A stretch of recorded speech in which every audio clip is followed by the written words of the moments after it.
Bonsoir à tous. À la une de ce journal, le SDF exige l'ouverture d'une enquête indépendante sur ce projet gouvernemental de distribution des ordinateurs chinois aux étudiants camerounais. Le principal parti de l'opposition est monté au créneau pour condamner la déclaration de guerre de Paul Biya aux assaillants sécessionnistes et accuser le chef de l'État de refuser l'ouverture d'un dialogue inclusif pour mettre fin à la crise sociopolitique anglophone. Ce sont quelques résolutions du comité exécutif national du SDF, lequel n'a pas évoqué officiellement l'avenir du chairman du SDF à un mois du congrès ordinaire du principal parti de l'opposition.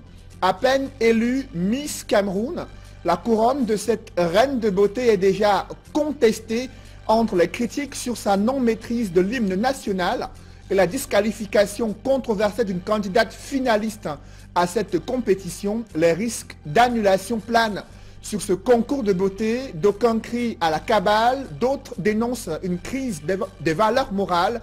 Nous vous dirons tout sur cette affaire dans ce journal.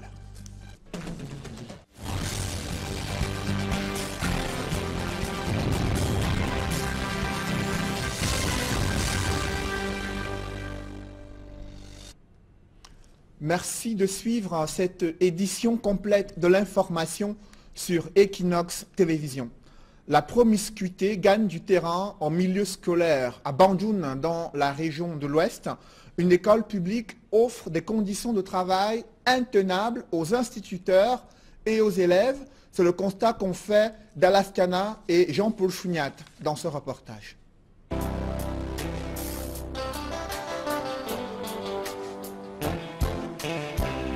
Bandjoun, la splendeur climatique d'une belle saison. Tout est beau pour tout visiteur qui débarque dans le Konki. Mais ce n'est qu'une apparence urbaine qui cache le visage des écoles malfamées de ce département. L'école publique de Soumbandjoun, à 500 mètres du centre-ville, en est une parfaite illustration. Un cycle complet de la maternelle au Koumoindou, casé dans un foyer communautaire. Nous sommes 3 pour un cycle complet. C'est ce qui dit, chaque enseignant tient 2 salles. Vous comprenez que ce n'est pas facile. Des contrevents tiennent lieu de murs mitoyens entre les différentes classes.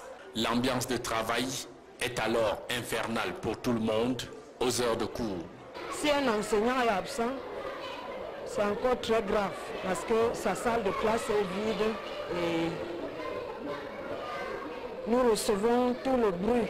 Et ce tintamarre qui dure depuis 8 ans a même détruit cette enseignante. Elle porte les séquelles d'un mal chronique causé par l'excès de bruit. Cette interférence de bruit depuis 2010 m'a donné moi particulièrement le mal de nerfs. De telle enseigne qu'aujourd'hui, je suis obligé d'aller chez le neurologue presque chaque mois. L'école publique de Soumbandjoun, loin de tout confort, manque de tout. Pas d'eau courante, pas de bureau et toilettes pour le directeur, les enseignants et les élèves. Dans ce foyer, les conditions de travail ne sont pas favorables. La maternelle est une autre curiosité. Un bruyant poulailler où la directrice maîtresse et ses bambins se marchent sur les pieds. La pauvre n'en sait plus où mettre la tête. Vous regardez trop. Chacun me dit la voyelle là, sur la table, avec le doigt. Avec le doigt, allez-y. Qu'est-ce que vous voulez bien que je vous dise? J'évolue dans une école où je n'ai ni personnel ni infrastructure. Un chantier de construction de 4 salles de classe a été lancé en début d'année scolaire. Mais les travaux évoluent à pas de tortue. Je veux que ceux qui construisent notre école que finissent vite parce que cette école a beaucoup de bruit. Élèves et enseignants de l'école publique de Soumbandjoun n'ont de choix que de prendre leur mal en patience. Mais pour combien de temps ne cesse-t-il de s'interroger?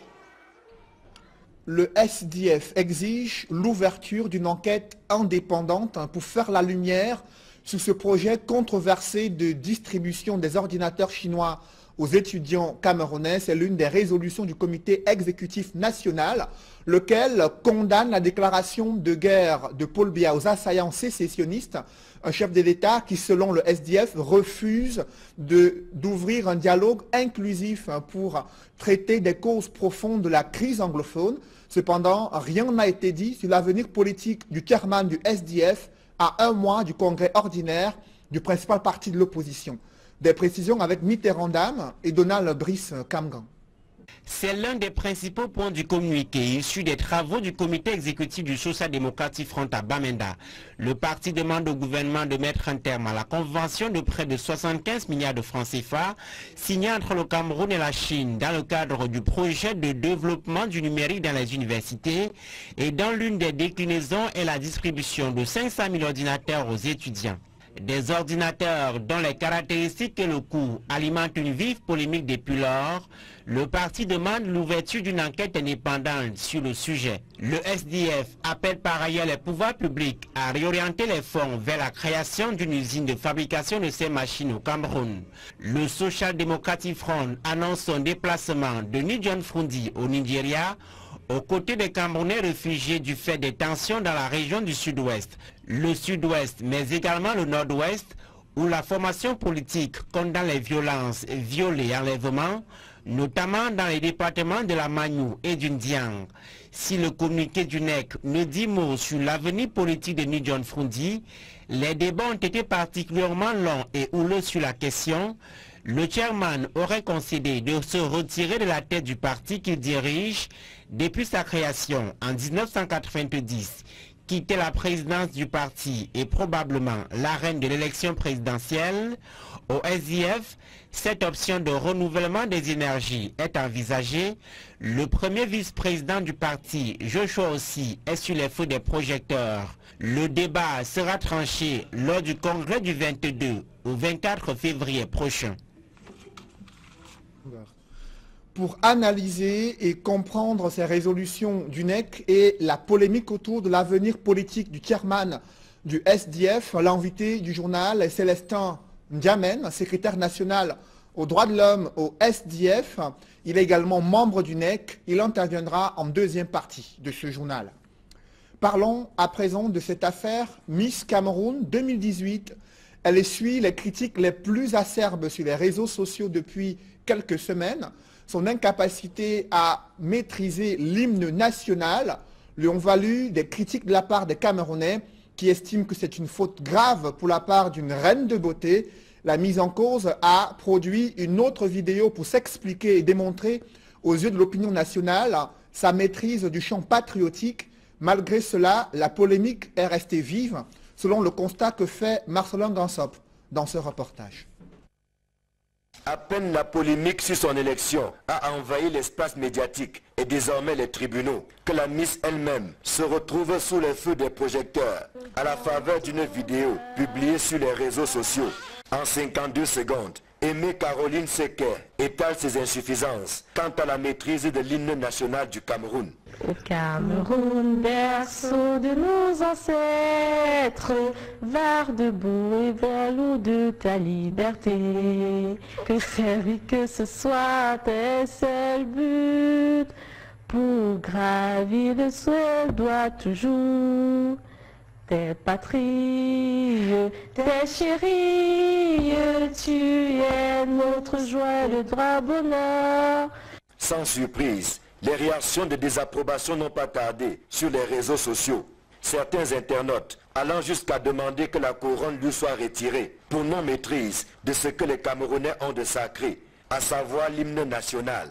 D'aucuns parlant d'ailleurs de l'assassinat de l'hymne national. D'autres qualifiant de tête percée celle qui accepte de compétir à l'élection Miss Cameroun. Ouvrez grand les yeux. Comme un soleil, ton drapeau fier doit être un symbole à dents de foi et d'unité. Devant cette avalanche de critiques, la réaction de la Miss n'a pas tardé. D'abord pour relever que la vidéo qui l'incrimine date de longtemps, bien avant son élection comme Miss Cameroun. Ensuite pour démontrer aux yeux du monde qu'elle maîtrise bel et bien l'hymne national du Cameroun. Une sortie qui intervient alors qu'une nouvelle polémique enfle au sujet de la nationalité d'Aimée Caroline Sequet. Oui, je le reconnais et l'avoue, ayant quitté le Cameroun à l'âge de 10 ans, je n'ai pas toujours eu l'occasion de chanter parfaitement et de maîtriser les paroles de notre bel hymne national. Raison pour laquelle vous avez vu cette vidéo en ligne. Mais l'esprit de leadership qui m'anime et l'amour que j'ai pour mon pays m'ont amené jusqu'à présent à corriger ce manquement, mais aussi à m'imprégner davantage des réalités socio-culturelles du Cameroun, mon cher et beau pays. Le Cameroun, berceau de nos ancêtres, va debout et jaloux de ta liberté. Comme un soleil, ton drapeau fier doit être un symbole ardent de foi et d'unité. Que tous tes enfants du nord au sud, de l'est à l'ouest soient tout amour, te servir que ce soit leur seul but. Si cette vidéo a le don d'adoucir quelques esprits choqués, elle irrite en même temps d'autres Camerounais qui estiment que la Miss aurait dû se taire. C'est dire combien l'élection Miss Cameroun 2018 fait des vagues, 3 semaines à peine après sa tenue. Notre vie, à toi l'amour et le grand honneur. Cette année encore, l'élection Miss Cameroun a été émaillée de plusieurs scandales. La couronne de cette reine de beauté est contestée par une candidate finaliste qui exige l'annulation pure et simple de cette compétition après avoir été écartée, selon elle, de façon ne respectant pas le règlement intérieur de ce concours, des manœuvres visant à l'empêcher de présenter son projet. La candidate finaliste qui exige l'annulation pure et simple de cette élection Miss Cameroun 2018, alors que l'affaire est portée devant les tribunaux. Le président du jury crie au scandale. Pour Daniel Claude Abaté, la Miss Cameroun 2018 mérite bel et bien sa couronne. Reportage, Joël Essengue, Élisée Bokba et Ike Cyril. Que servir que ce soit tes seuls buts, pour gravir le souhait doit toujours. Caroline Aimé Seke ne maîtrise pas les paroles de l'hymne national du Cameroun. L'affaire fait grand bruit depuis que la demoiselle de 21 ans a été élue Miss Cameroun 2018. Mais pour le jury de cette édition, l'exécution de l'hymne national ne faisait pas partie des critères de sélection. L'exécution de l'hymne national, en tout cas pour cette année, n'était pas un des critères. Vous savez, on peut tester mille et une choses, mais pour ce qui nous concerne, nous n'avons pas demandé aux candidates chanter l'hymne national. Il n'y a donc pas de quoi s'acharner sur l'heureuse élue, d'autant qu'elle a passé avec brio toutes les étapes exigibles de la présélection. Le jury a l'opportunité d'examiner et de tester les candidates 2 ou 3 fois avant cette finale. Elle était extrêmement bien préparée, elle a passé les tests. Mais le gros scandale de Miss Cameroun 2018 a été révélé par une autre Caroline, Caroline Kounou Biloa. Elle affirme avoir été appelée parmi les 12 finalistes, mais avoir été bloquée dans les vestiaires et empêchée de présenter son projet. Le jury, dans un premier temps, confirme que le dossard 20 avait bel et bien été appelé. Nous confirmons qu'elle a été bien appelée parmi les 12, parce que c'est moi-même qui ai appelé les noms publiquement, hein. On ne l'a pas fait en cachette. Bon, je ne veux pas venir me le dire ici. Mais le jury dit par la suite ne pas comprendre comment c'est une autre candidate qui est arrivée à sa place. Ça paraît tellement invraisemblable que vous appelez quelqu'un devant la première dame, devant tout un public, plus de 1500 personnes, et quelqu'un s'élève du comica pour aller bloquer. Ça n'a aucun sens. Alors que nous avons moyen de bloquer des candidats bien avant. Je vous ai dit que le jury travaille en amont. Pour aller dans nos salles de délibération, nous passions devant les candidats. À aucun moment, elle ne m'a arrêté, ni arrêté au nom du jury. La supercherie, si supercherie il y a été découverte, mais trop tard. Le numéro 20 était parmi les derniers numéros. Donc celle qui l'a remplacée était en arrière. N'était pas. C'est juste au moment de son passage qu'on remarque. Et la première chose qui arrive au jury, on se regarde. Je m'en vais vérifier mes doutes. À ce moment, il était trop tard. Dans le jury, on soupçonne soit une négligence ou une distraction, soit une complicité avec la candidate arrivée en substitution. Je peux vous dire que si cette fille était avec les 12, là où tout le monde était, et où les autres entendaient, elle serait venue. Je me suis demandé s'il n'y a même pas une complicité entre celle qui se plaint aujourd'hui et celle qui est entrer. C'est aussi possible. Pour tout dire, le jury décline toute responsabilité et affirme que Caroline Aimé Seke, Miss Cameroun 2018, mérite bien sa couronne. En finale, la Miss fait un lapsus grave qui lui vaut des points en moins. Elle dit, si je suis candidate Miss Suisse, on lui dit Miss Cameroun, ça lui fait des points en moins. Mais sauf que les autres aussi gaffent. Sa faute a été ça. Et ça lui a valu des points en moins. Mais personne, parmi les cinq dauphines, personne n'a fait mieux. Reste que l'affaire est portée devant les tribunaux. La première audience est prévue le 8 février prochain au tribunal de grande instance de Yaoundé. Caroline Kounou Biloa, la plaignante, réclame pas moins de 30 millions de francs CFA de dommages et intérêts. Comment placer l'économie numérique au cœur du processus de développement du Cameroun? C'est l'un des défis majeurs du gouvernement en 2018 et les acteurs du secteur des télécommunications mettent déjà la pression sur les pouvoirs publics afin de combattre l'immobilisme et de mettre en œuvre les réformes structurelles nécessaires pour le décollage de l'économie numérique au Cameroun. Ces réflexions sont évoquées au cours d'une concertation et d'une conférence annuelle placée sous la supervision du ministre des Postes et des Télécommunications. Des précisions avec Emmanuel Diop et Marcelin Gansop. Le développement de l'économie numérique se heurte à un immobilisme qui tranche avec la volonté réelle des pouvoirs publics de faire de ce secteur un véritable levier de croissance. Ce que nous voulons dire, c'est quoi? C'est que nous sommes restés figés dans nos têtes sur les façons de faire. Par exemple, nous n'avons pas su développer la recherche appliquée dans le domaine de l'économie et dans le domaine digital en général. Elle reste très embryonnaire, alors que les besoins tels qu'énoncés par Madame le ministre des Postes et Télécommunications sont immenses. Nous devons carrément transformer tout le pays avec de nouvelles applications, avec de nouvelles façons de faire, avec de nouveaux procédés. C'est là que nous sommes complètement immobiles parce que nous travaillons sur des choses qui, disons, n'impactent pas réellement le développement. Un état des lieux montre que le fossé est grand pour parvenir à une économie numérique, considérée comme un catalyseur et un puissant levier d'innovation et de croissance inclusive. Il est reconnu que nous sommes appelés à jouer un rôle central. Aucun autre secteur ne pourra véritablement améliorer dans l'économie normale si on n'introduit pas les TIC. Et pour introduire les TIC, nous devons contribuer à améliorer cet environnement. Le faible taux de pénétration de l'Internet, le coût encore élevé des communications électroniques et la mauvaise qualité de service sont autant de défis qu'il faut relever pour espérer rattraper le retard. C'est dire que le gouvernement et tous les acteurs de la chaîne des postes et télécommunications ont du pain sur la planche pour baliser les chemins d'une économie numérique forte. Au niveau du Minpostel, nous avons déjà fait une évaluation interne que nous allons présenter, la soumettre à la critique et à l'enrichissement des autres acteurs du secteur. Et maintenant élaborer la stratégie pour 2018, particulièrement de mettre en place l'environnement qu'il faut pour le développement de l'économie numérique et qui reste toujours à 3 piliers. Les infrastructures, oui, c'est bien beau, mais les contenus numériques, la transformation numérique de la société pour que nous puissions aller à la pratique, résoudre les problèmes qui se posent aux Camerounais en y introduisant les TIC.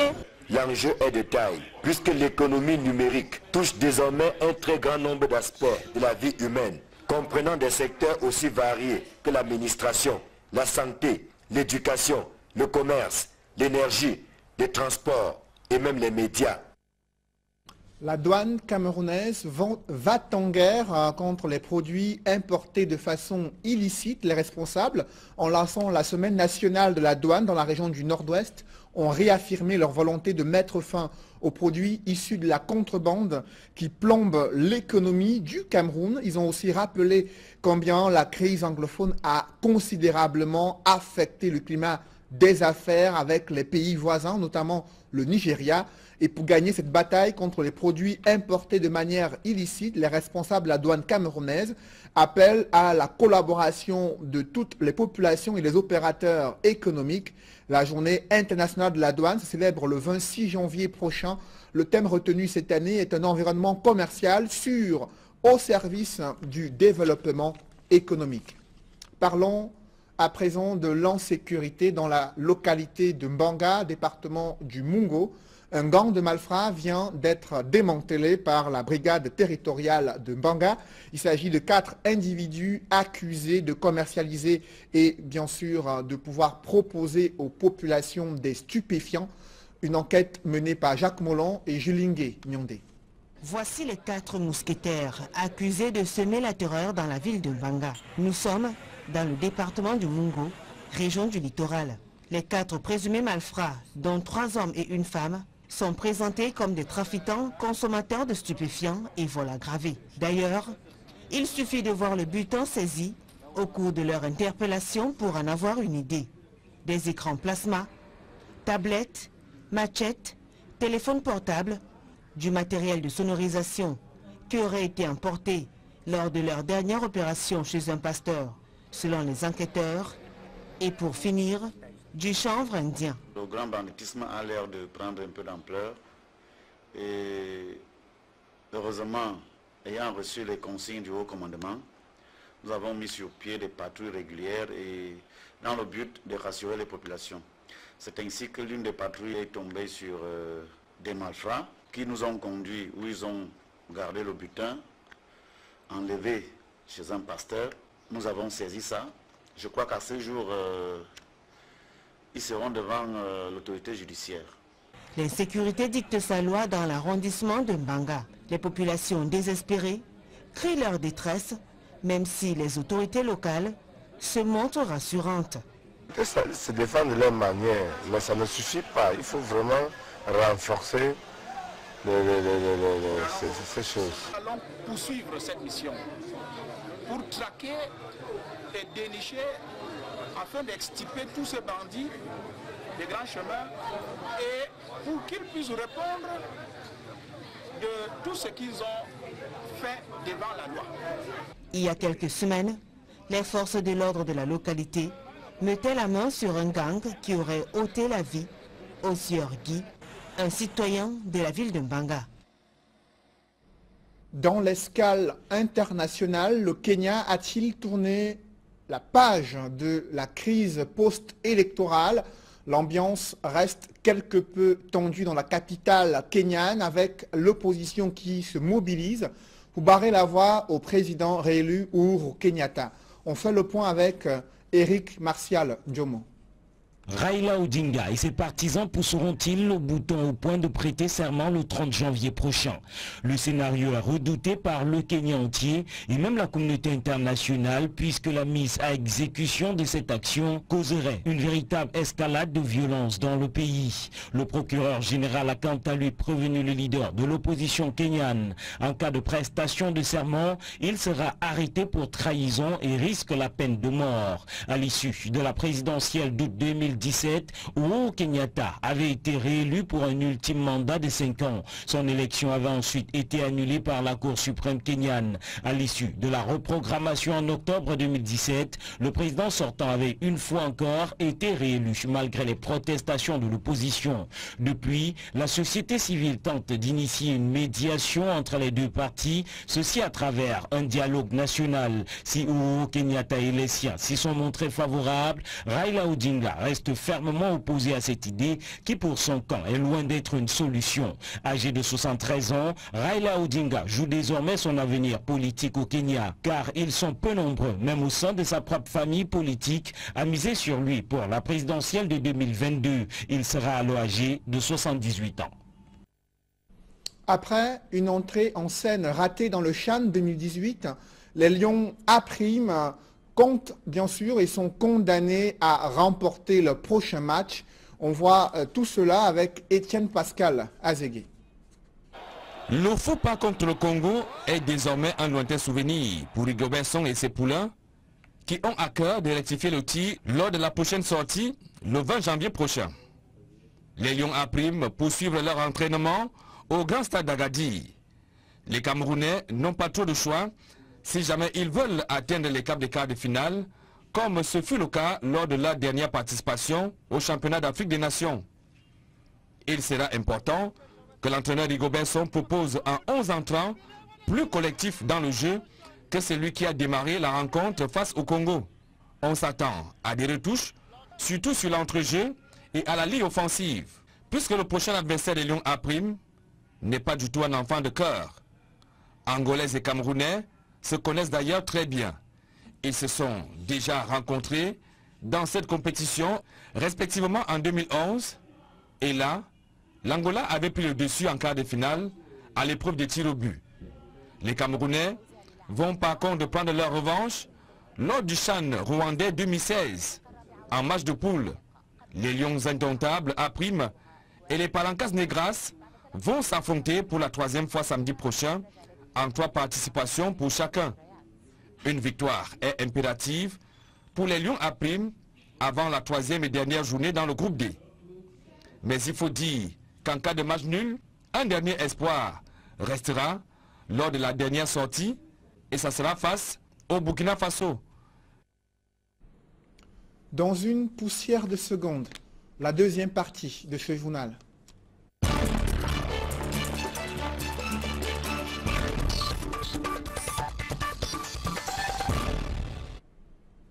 Sur ce plateau, Célestin Ndiamen, bonsoir.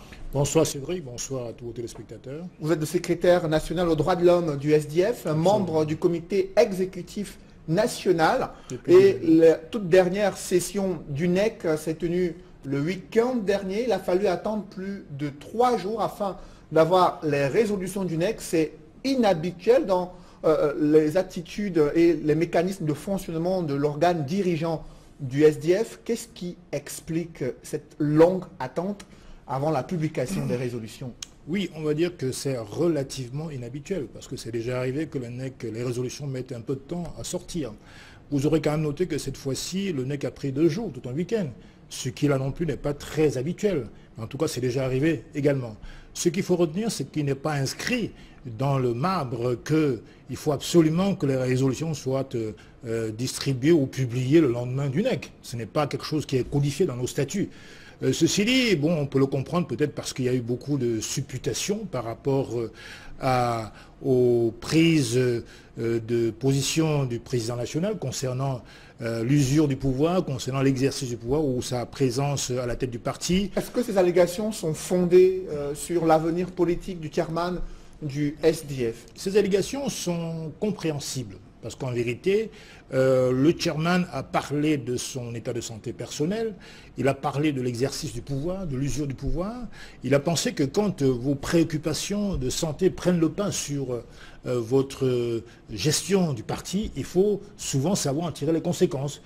Qu'il commençait à réfléchir effectivement sur la suite qu'il aura à donner, n'est-ce pas, à sa propre présence à la tête du parti. Donc il n'a pas pris une conclusion claire et nette. En clair, il y a de fortes chances que lors de ce congrès ordinaire du SDF prévu dans 1 mois, que le chairman se retire de la présidence du parti, il laisse d'autres jeunes loups du SDF être candidats pour... Il n'est pas exclu qu'il se retire, n'est-ce pas, de la course à la candidature pour être président le 22, 23 et 24 février. Il n'est pas non plus exclu qu'il se retirera de la candidature pour l'investiture du parti, du candidat du parti à l'élection présidentielle, mais il n'est pas non plus, n'est-ce pas, proscrit qu'il prenne sur lui pour être candidat, parce qu'en vérité, il n'a pas dit qu'il ne sera pas candidat, comprenez. Il a parlé de sa vision de la gestion d'un parti politique, de l'avenir électoral dans le cadre du SDF, mais également sur le plan national, mais je veux dire qu'il reste entièrement libre d'être candidat ou de ne pas l'être. Certains estiment que ce sont les cadres politiques du SDF qui ont mis pression, qui ont exercé une pression importante sur le chairman du SDF afin qu'il, pour cette année 2018, où l'on observe un dynamisme sur l'échiquier politique, qu'il puisse y avoir du sang neuf qui prend les rênes du parti. Oui, vous savez, mon rôle, ce n'est pas de commenter les commentaires de mes camarades.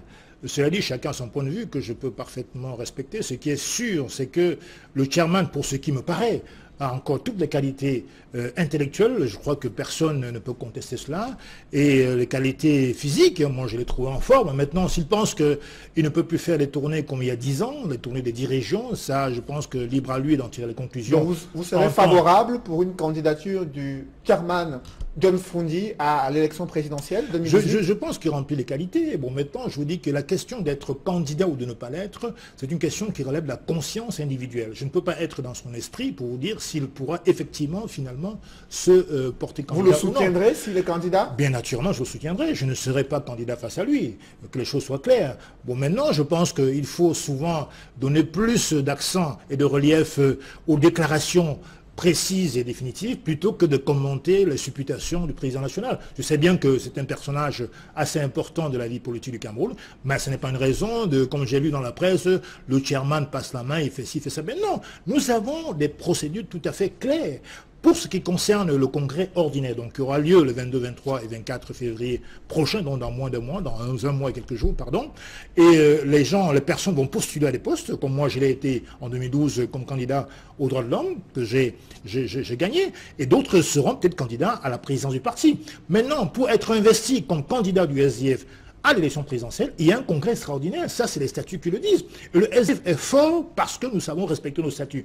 On ne donnera l'occasion à personne de piétiner les statuts, ni sur le plan régional, ni sur le plan national. Après plus de 20 ans passés à la tête du SDF et comme candidat de ce parti à la présidentielle, est-ce que vous pensez qu'il est temps pour le chairman de donner la possibilité à d'autres cadres qui ont fait leur preuve sur l'échiquier politique d'impulser une nouvelle dynamique au sein de ce parti de l'opposition? Vous savez, il y a beaucoup de talents au SDF. Moi, j'ai été candidat face à lui en 2006, comme vous le savez peut-être, et je n'ai pas été zigouillé, je n'ai pas eu le 8-2, parce que nous sommes convaincus, nous pratiquons la démocratie au sein de notre parti.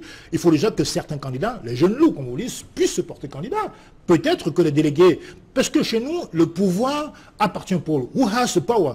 The people has the power. Donc si les candidats du SDF, les jeunes loups, comme on dit, se sont capables de se porter candidat face au chairman, s'ils demeurent candidats, eh bien qu'ils le fassent. Maintenant, la décision revient au peuple des délégués du SDF qui vont choisir le candidat.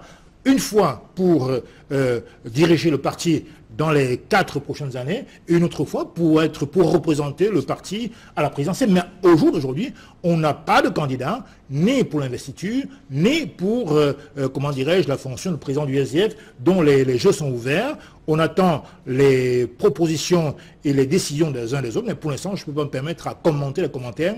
La porte est libre à chaque personne, chaque membre du parti qui remplit les conditions. Justement, le NEC qui s'est exprimé sur la crise anglophone, estimant que le chef de l'État a refusé, bien sûr, d'ouvrir un dialogue inclusif pour mettre fin à la crise. Pourtant, le président de la République, dans son discours du 31 décembre 2017, a clairement fait savoir qu'il est favorable au dialogue, qu'il a plusieurs fois envoyé des émissaires dans les régions du nord-ouest et du sud-ouest et que des informations lui sont parvenues que les populations de ces deux régions veulent la paix et veulent elles-mêmes décider de leur développement socio-économique. Est-ce que vous n'êtes pas en contradiction avec le dialogue mis en place par le président de la République? Non, monsieur le président de la République est un spécialiste de déclaration, de dialogue de façade.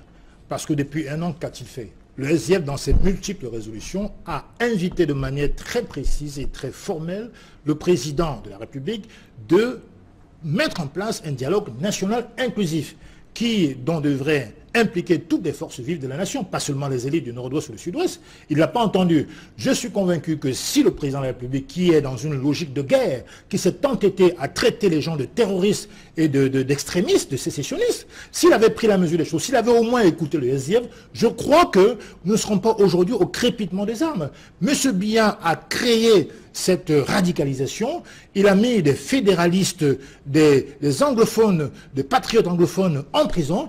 Il a donc prêté le flanc aux sécessionnistes. Donc, les sécessionnistes, c'est la création de M. Biya qui a intérêt à ce que le pourrissement s'installe. Parce que s'il n'y a pas de pourrissement, il ne peut pas s'éterniser facilement au pouvoir. Mais le chef de l'État estime que c'est une bande d'extrémistes séparatistes qui ont instrumentalisé des revendications corporatistes pour revendiquer la sécession et qu'il est de son droit de pouvoir défendre et préserver l'intégrité du territoire du Cameroun et qu'il compte bien sûr punir ces assaillants sécessionnistes. Que pensez-vous de cette sortie de l'État? C'est vrai qu'il n'est pas de notre droit de contester l'article 5 de la Constitution qui donne au président de la République de maintenir l'intégrité territoriale. Ça, c'est clair et net. C'est même le chef des armées, selon la Constitution.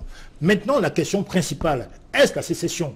Il est en train d'instrumentaliser la sécession pour évacuer le vrai problème central, qui est le problème de la forme de l'État.